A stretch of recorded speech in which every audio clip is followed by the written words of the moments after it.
Hello,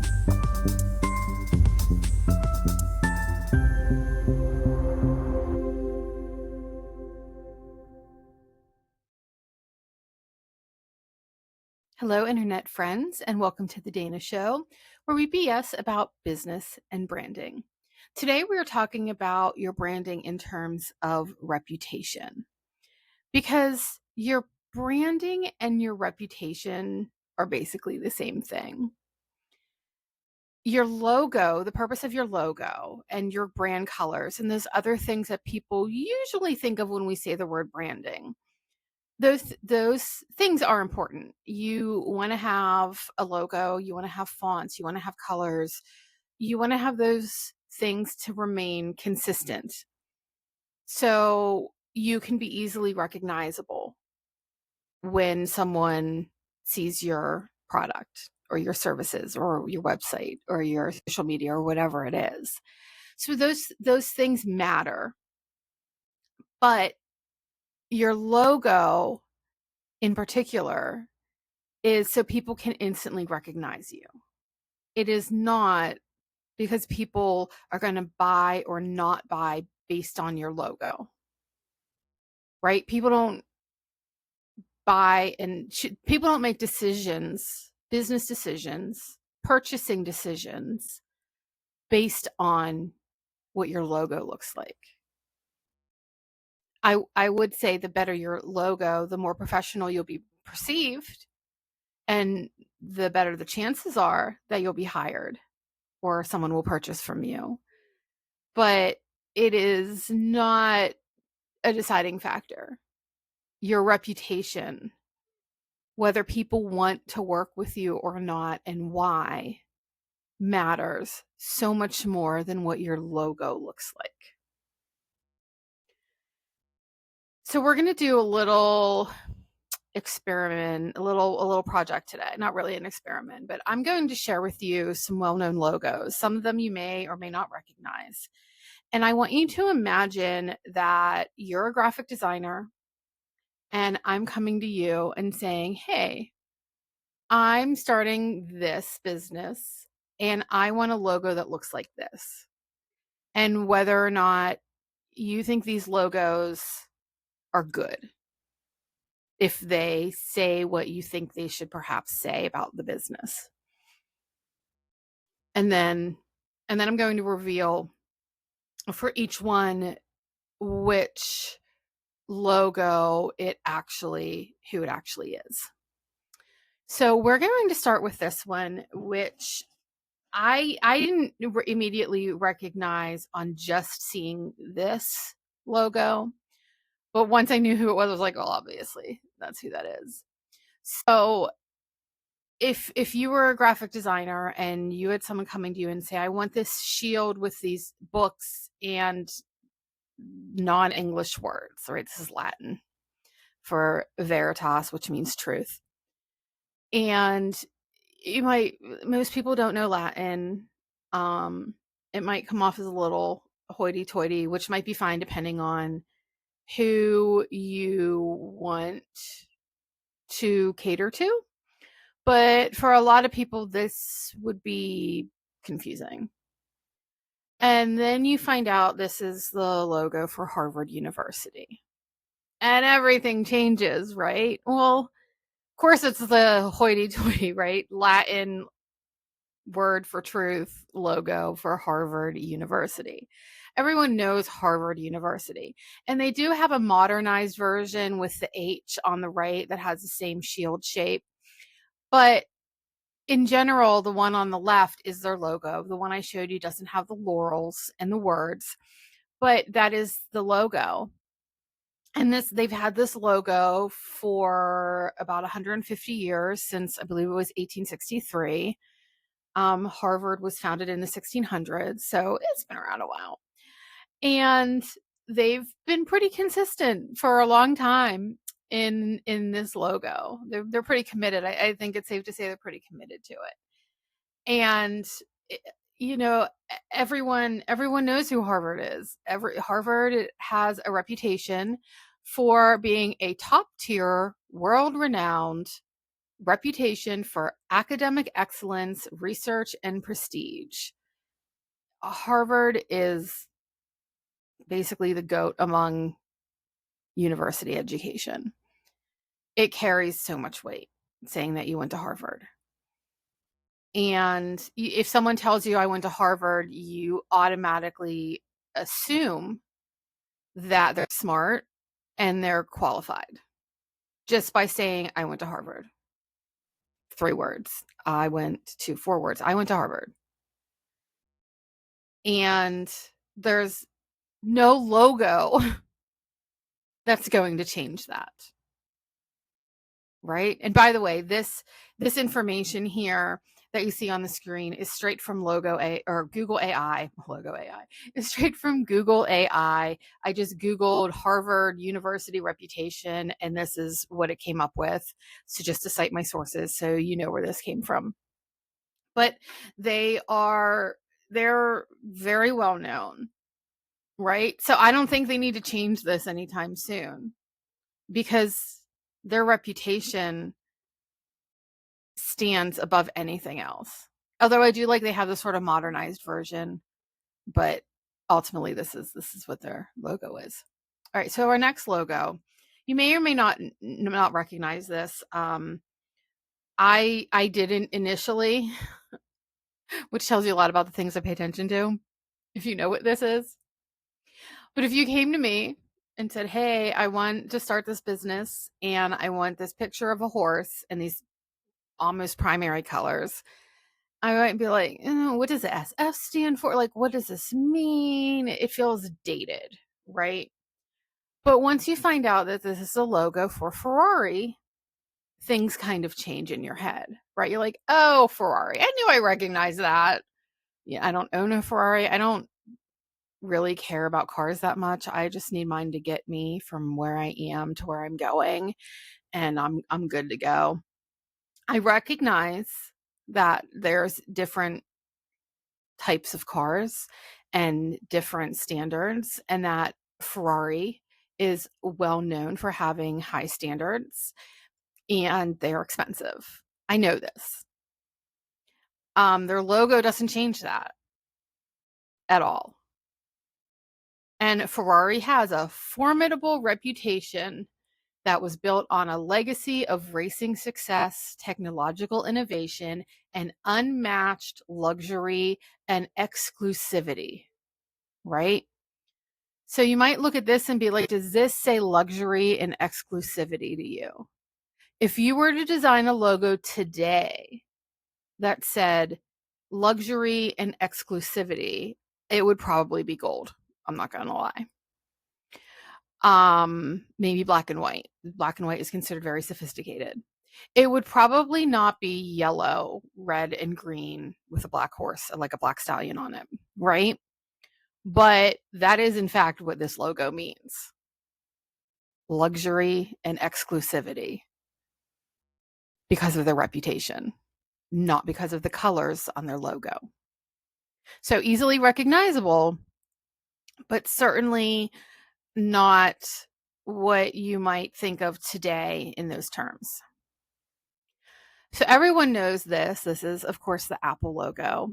And with the exception of the very beginning of Apple, this has been its logo. It started out with more of a sketch of Isaac Newton under an apple tree, but that's not easy to duplicate. So pretty early on, they switched to this logo. It's very simple. It has become classic. And it almost, at this point, I had trouble finding a logo that had the word Apple with it. It generally doesn't appear that way. So what's really interesting about this logo is it's one color. It does sometimes have variations, which is nice. It originally started as striped in multiple colors, and it has transformed, but the shape has stayed the same. It does have the bite taken out of it, and that was designed that way so people, one, knew it wasn't a cherry, and two, it gave scale. Like, that's a bite size, that's the size of an apple. It puts it in scale in your head. Those are things that you don't consciously realize. Those are more subconscious, but that's what goes into a good logo design. And I don't know if you notice this, but the leaf is actually the same shape as the bite. So basically, if you were to take the leaf and you puzzle it in, it would round out the apple. It just completes it. It's all part of the design. Very, very cleverly done. But if you were to come to me and say, hey, Dana, I'm starting a new business and I'm calling it Banana. And I want my logo to be a black and white banana. I might be like, okay, let me see what I can do. Right. But I don't know how exciting that would be. Might be great. But Apple's reputation is generally strong. When you see the Apple logo, you think of high quality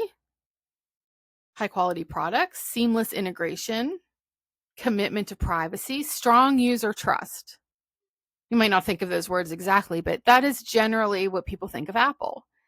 They've faced some criticism, wages, labor, practices, some other things that have been a little shady.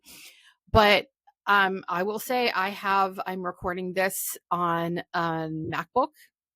I have my iPhone right here.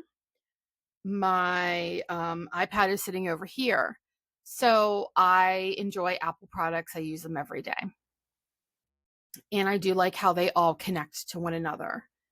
And it's all seamless for the most part. A few bumps here and there.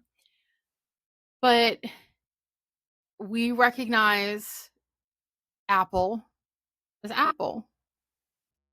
And we generally, you either love or hate it, which is fine. But the people who love it. And they're loyal for the most part.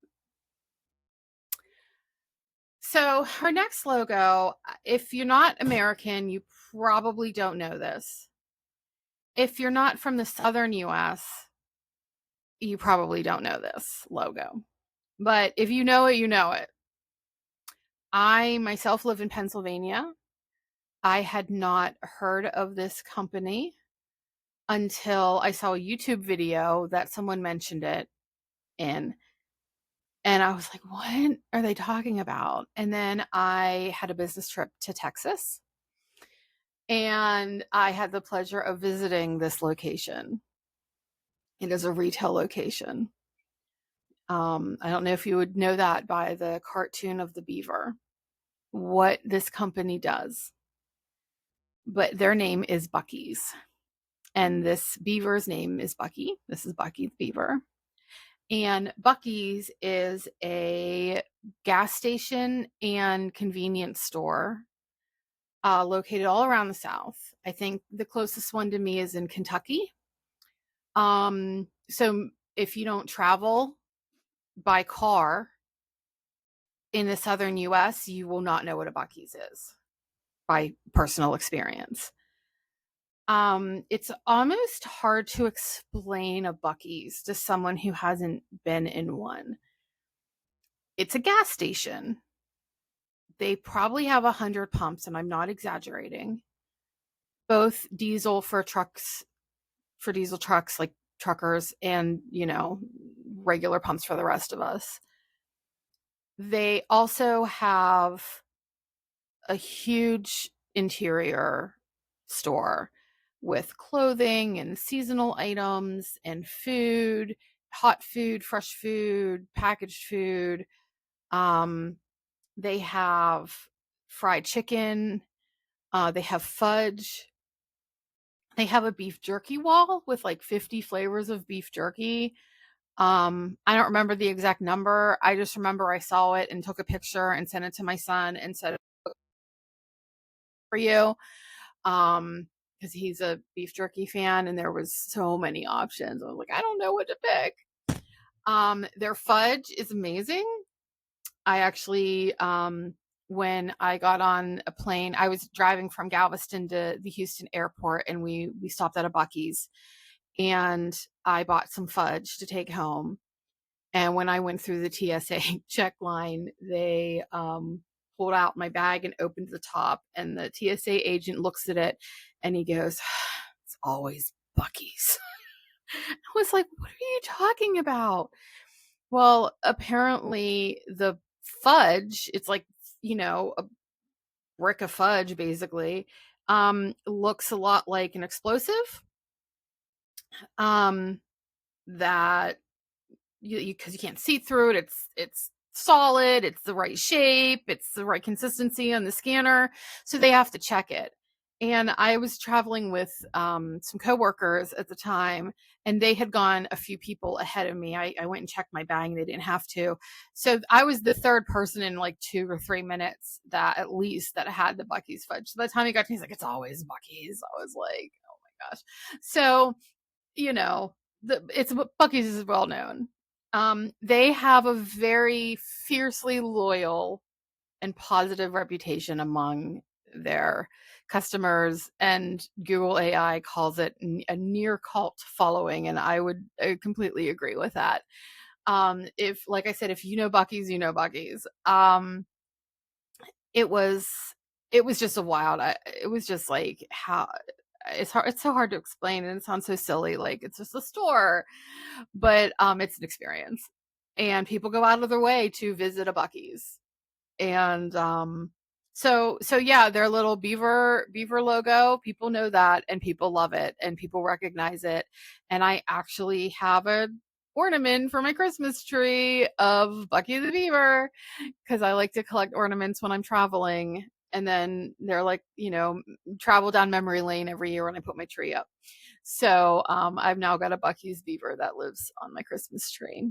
So definitely recognizable and a good reputation.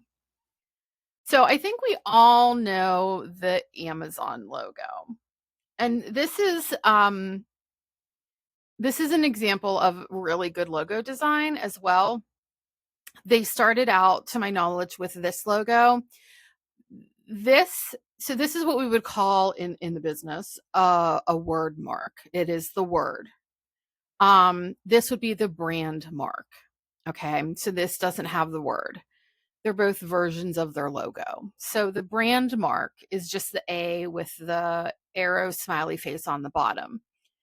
And if with the uprise of social media, companies who didn't have to be worried about having a square or a circle version of their logo before, now they have to, because you need it for everything. You need it for your profile picture in all of your social media. So these kind of logos kind of emerged from their full logos.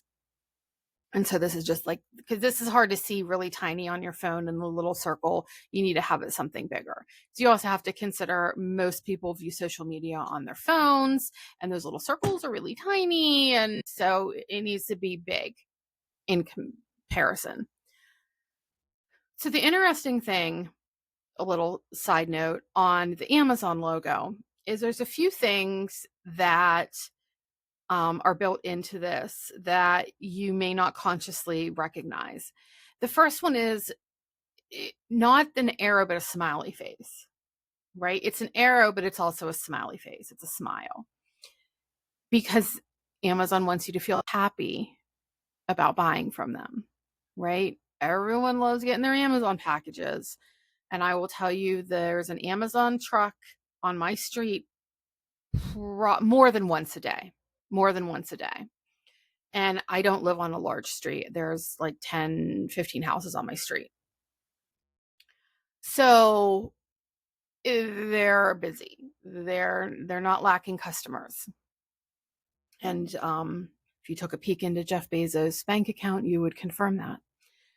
So they have the smiley face, but also it's an arrow that points from the letter A to the letter Z, because Amazon has everything from A to Z. So those are things that people don't always realize. And then when they did the shorter version, they just have the A for Amazon and the smiley face arrow underneath, because now you recognize that. So Amazon has a generally positive reputation. Everyone loves their Amazon packages.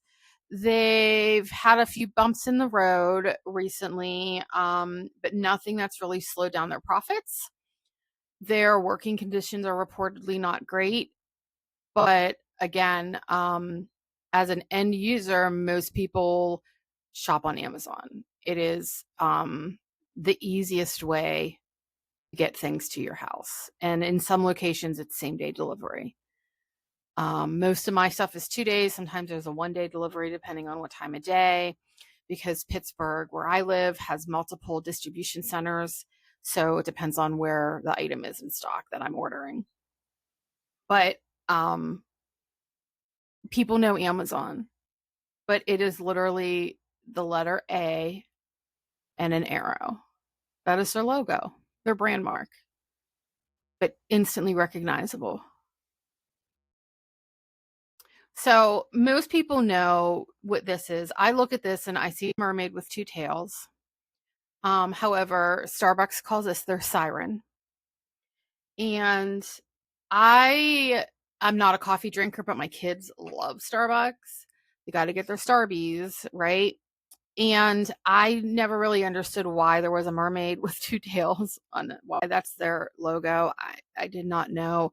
I looked into it a little bit, and when they were coming up with the logo, Starbucks and I guess Buccaneers and Pirates, they wanted something that matched Starbucks, and they thought a siren was a good choice, and a siren calls you in for the coffee. Once I learned that, I'm like, oh, okay, that makes a little bit more sense. But before I read that, I didn't know that. And I'm 48 and just learned this information. So to me, it's a mermaid with two tails. I don't know what it has to do with coffee, but it's apparently a siren. So people don't know the backstory of your logo. It is interesting if people want to look into it, if it's something like that and has a story, and that's definitely something you can use. But at the end of the day, I recognize this. And I recognize Starbucks for having what people consider to be good coffee. Again, I don't drink coffee, but a lot of people do. And I see a lot of Starbucks cups walking around. We have multiple mugs and, travel mugs with the Starbucks logo on it that my kids use or have used in the past. So Starbucks generally has a good reputation. It's recognizable. Again, if you came to me and said, I'm going to start a coffee company and I want to use a picture of a mermaid with two tails, I might be like, maybe we should pick something else. But it is recognizable. They have had a little bit of hit in their reputation, but overall, for the people who like them, they have a good reputation. Um, and they are hitting some competition in the coffee world, but there's still multiple Starbucks within a few miles of my house. So there you go with that. So when we're looking at logo versus brand versus reputation, it's obviously all connected. And we definitely, you want to take some time on your logo. I do recommend hiring someone. There are designers who only do logos, depending on the size of your business. The one I work with the most, he charges, last time I checked, $2,500 for a logo, but that is all he does. And he gets this psychological aspect of it, why spacing matters, why this angle here matters, and all of these other things. It's a very much an art and a science. I would not recommend going to Canva and picking out some things to make your logo with, because you cannot trademark those or copyright those images if they come from an open source or a closed source like that. You need something custom made in order to be able to trademark it down the road. It doesn't mean you can't change it, but you do want to have a logo that is recognizable with your branding to set you apart so you're recognizable. But again, your reputation matters more than your logo. like I said before, at the end of the day, what do people think about you? What do people think about your product or your services? Do people want to work with you? If someone says, hey, I'm looking for someone in X, are they likely to recommend you? That's your reputation. And that's the most important part of your branding, having good service. You can change your logo if you need to. Apple did. Starbucks has made changes. I think every single company has made changes along the way. I mean, look at Cracker Barrel. They tried to change it and people had a meltdown and they were like, okay, fine, we'll leave it. Sometimes people do feel attached to things. And there's multiple reasons why people have those kinds of reactions. Most of us people don't really have that strong of a reaction, are not really that invested in your logo and ultimately in your branding. So reputation, again, when you're thinking about your branding, I want you to think reputation. What is the reputation that you want to have? And reputation can be more than just I like you. Do you have a reputation for being fast, for being high quality, for looking good, for being expensive, for being exclusive, for being luxury, for being attainable, for being affordable? Those are all part of your reputation and part of your branding. Who are you working with? Who do you want to work with? Who do you want to buy from you? And how do you want to present yourself to them? That's your branding, and that's ultimately your reputation. So definitely consider all of those things, and how important your reputation is to your branding. If you'd like to support me here for free, this is a new show. This is the second episode, so I'm just getting started. I'd love a like and a subscribe and a comment if you care to. Those are all free ways to support me. You can also, if you're interested in working with me, the way I work is I start with a fit call. And I have a link in the description where you can go ahead and schedule that with me. I have some preset time scheduled, and then it'll pop up on my calendar, and then I'll meet with you virtually on a video call. And then we'll chat for 15 minutes to half an hour and determine if I can meet your needs and if we're a good fit for each other, because that's really important. And then once we decide to move forward, we do what I call the brand formula. And that starts with an 1.5 to 2 hour interview where we sit down and I ask you some really in-depth questions about your business, your goals, where you've been, where you want to go, and your branding. And from that, I do an analysis and I put together your brand formula, which is a PDF file that tells you what you need to know in order for your branding moving forward and building your business and growing your business. And that is not a free service. I do charge for that, but the cost of that is then taken off of the third step, which is your brand elixir. And the brand elixir is your deliverables. It's your website, any of your branding needs. If you have stationery, your logo, your overall branding, your messaging, you have a tagline, anything that is something that you would need to go with your branding. I can provide that for you. And the way we do it is we set aside a day or two, depending on the amount of work we've agreed to and that would help you the most. And I come to it with some things ready to go for you to look at. And then you give me feedback. And then I go off and I make edits and I bring it back in an hour or so. And then we look at it and we refine on the fly